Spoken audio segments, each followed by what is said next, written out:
They knew your favorite color and your fighting style, but it took a villain's quirk for Bakugou and Kirishima to see the ghost of the child you used to be.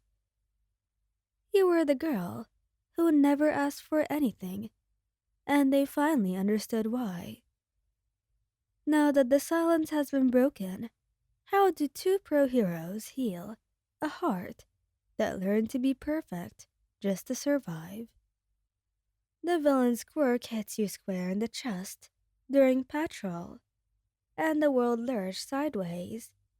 Bakugou's explosive shout echoed in your ears as your knees buckled, vision swimming with spots of color that shouldn't exist. When the world righted itself again, everything was bigger.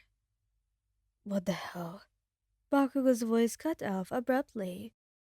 He blinked up at him, and up, and up.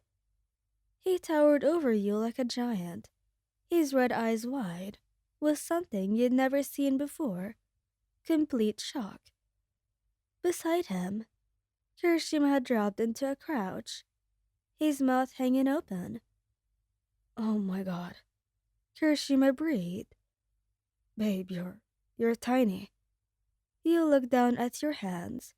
Small, pudgy, 5-year-old hands, and felt your lips tremble. But you didn't cry. Crying wasn't allowed.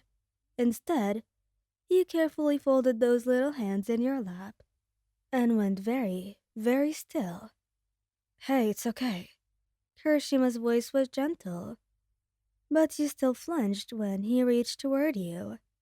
He froze mid-motion, glancing at Bakugou with concern, creasing his features.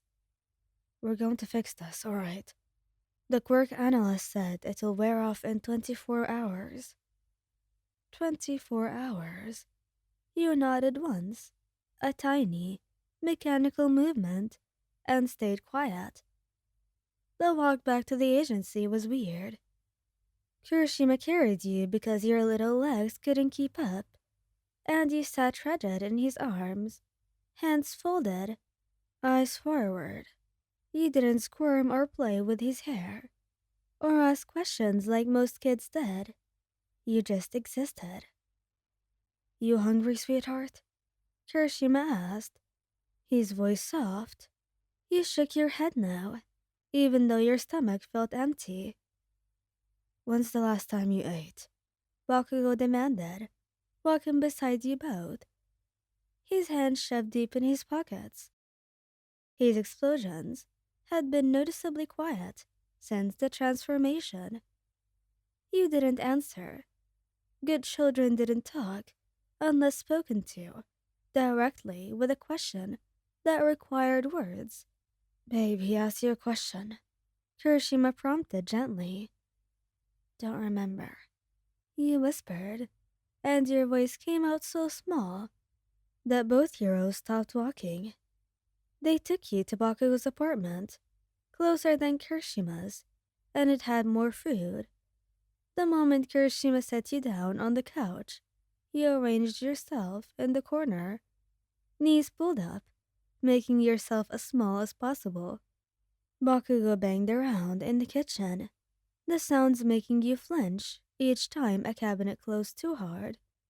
You watched him with wide eyes, tracking his movements, waiting. Oi, you like katsuran? He called out. You nodded, though you weren't sure if you did. You'd eat whatever was given to you.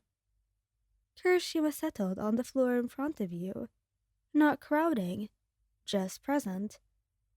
Hey, little one. You wanna watch TV? We could put on cartoons or something. Whatever you want, he said automatically. No, what do you want? The question made your chest feel tight. I don't know. That's okay, Kirishima said quickly, and his smile was so warm, it almost hurt to look at. How about, do you want to see something cool? I can harden my arms, like a rock. He activated his quirk, and his arm transformed into hardened ridges. You leaned forward slightly, curious despite yourself, but didn't reach out to touch. It's okay, you can feel it, Kirishima encouraged. Slowly, carefully, you extended one small hand and brushed your fingers against his hardened skin.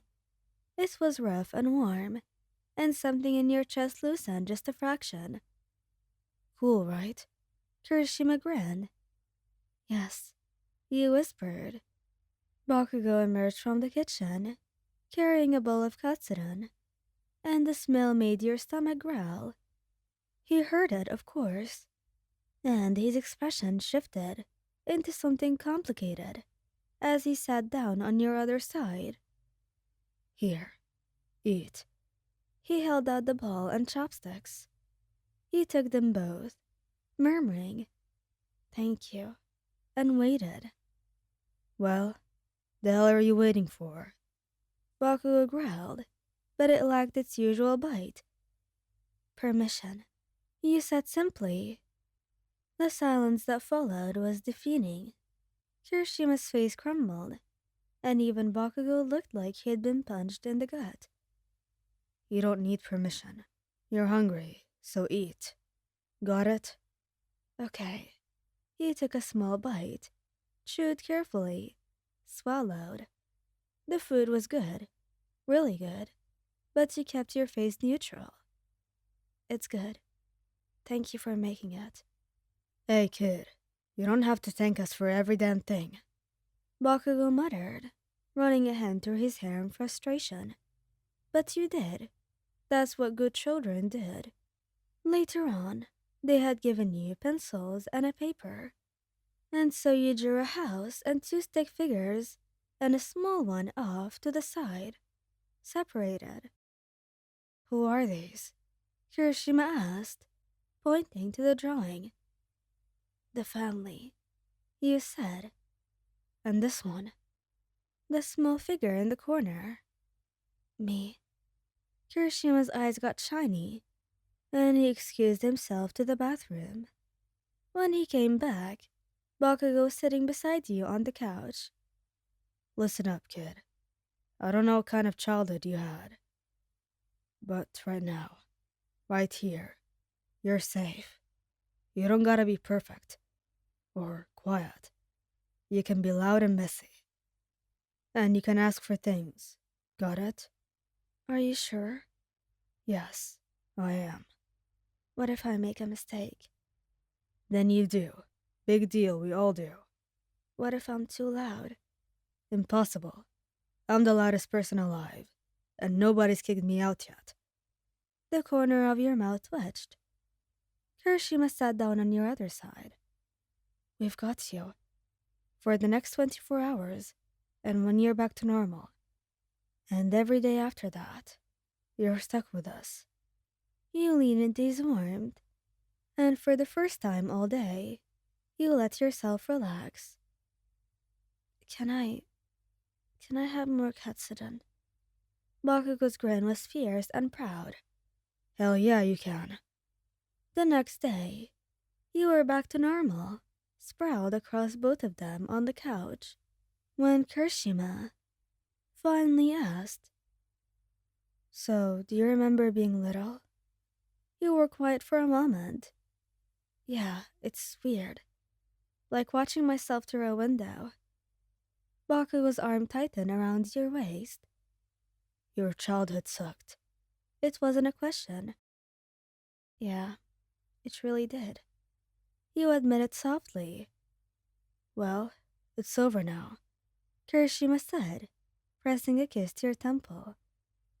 And we're going to spend forever making up for it. Forever's a long time, he murmured. Good, 'cause you're worth it. And you really were. Thank you guys for listening. I hope you liked this video.